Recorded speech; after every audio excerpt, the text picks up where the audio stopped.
Estamos de volta com o programa Ponto de Vista. A entrevistada de hoje é a doutora Jussara Por Deus, ela é procuradora de Justiça do Amazonas. E vamos falar um pouquinho da atuação da imprensa. O que a senhora acha da atuação da imprensa voltada ao direito?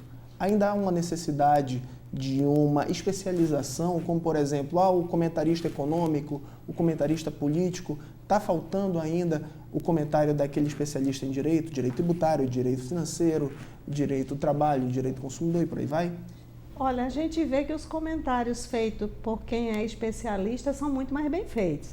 Aquele exemplo que eu te dei há pouco do Rodrigo Raidá, que é do consultor jurídico, e que ele tuita pelo consultor jurídico, você vê que quando ele acompanha os julgamentos, os tweets dele, os comentários dele são perfeitos. Por quê? Porque ele entende daquilo que ele está falando.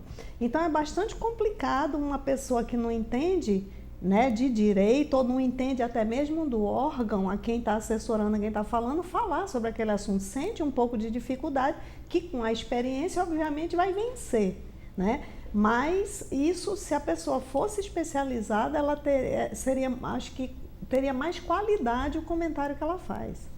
Uma grande dúvida de muitos estudantes de direito e de pessoas que veem a TV é o seguinte: quem é o quarto poder hoje? O Ministério Público ou a televisão? Olha, o quarto poder dizem que já foi até a imprensa, né? Como nós falávamos há pouco. A mídia hoje, eu tenho minhas dúvidas assim, em relação à televisão, justamente por causa da internet e dos outros tipos de mídia que estão surgindo. Então, que você tem a rapidez muito maior, então aqueles que não se adequarem a isso vão ficando defasados. Hoje você tem jornais virtuais, né, onde você tem a informação muito mais rápido. Já se falou que o quarto poder seria o Ministério Público, já se falou que o quarto poder seria a imprensa.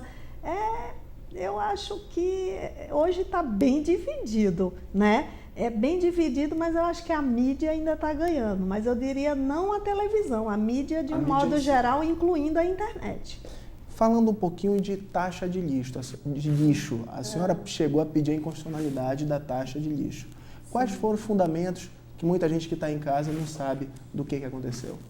Bom, o lixo ele é um serviço público, né, indivisível.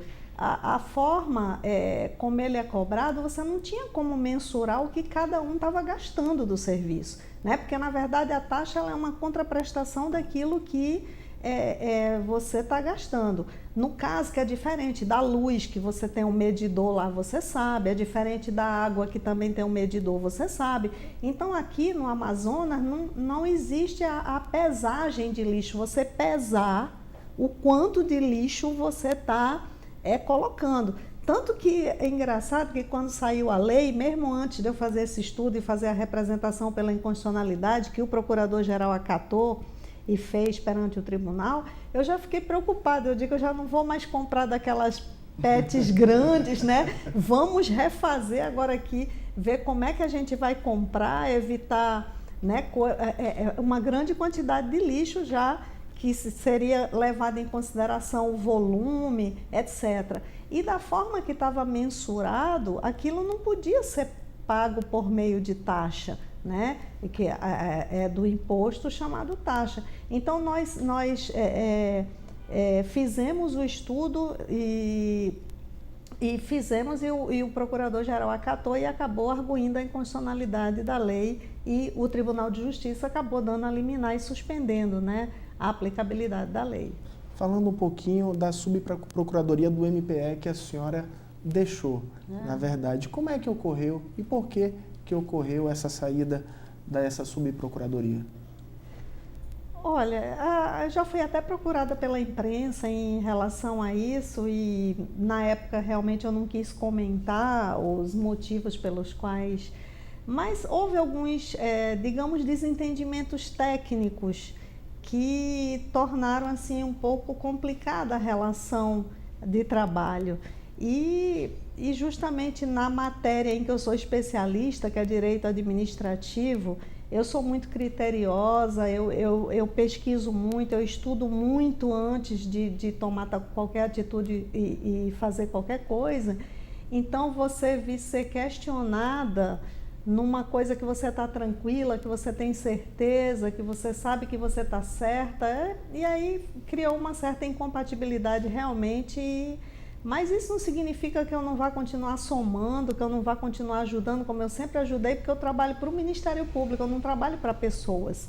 Então, a gente está lá, claro que a gente sente uma certa frustração, porque não deu tempo de realizar todos os projetos que a gente tinha, né? Embora a gente tenha feito muita coisa em 2 meses, mas não deu tempo de fazer tudo, mas estão lá, os projetos estão lá e a gente pode encaminhar como sugestão e a gente continua à disposição, ajudando. O Procurador-Geral é um amigo, é meu amigo há muito tempo, antes de trabalharmos juntos, e essas incompatibilidades técnicas não abalaram em nada a nossa relação profissional e nem pessoal, e estamos aí, né?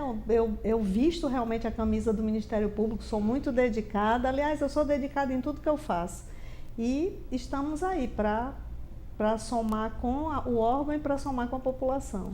Falando um pouquinho de aproximação dos fiscais da lei, na verdade, o Ministério Público está se aproximando cada vez mais do Ministério Público. Eu digo isso porque antigamente o Ministério Público do Trabalho ficava um pouquinho afastado do Ministério Público Estadual, que ficava afastado do Ministério Público Federal. Hoje está havendo uma junção, na verdade, um encontro de colegas. Como é que está sendo essa aproximação dos 3 Ministérios Públicos? Isso tem a ver com o novo papel que a Constituição Federal de 88 deu ao Ministério Público. A partir do momento que ele passou a lutar, né, pelos direitos constitucionais do cidadão, pelos direitos difusos, então eles passaram a se unir mais, cada um na sua esfera, obviamente, mas somando e trabalhando juntos. Então, por exemplo, uma questão de saúde, dependendo, ela pode ser de competência do MP federal ou estadual, né? Se for a verba federal ou estadual, dependendo do órgão, né, que trate a matéria.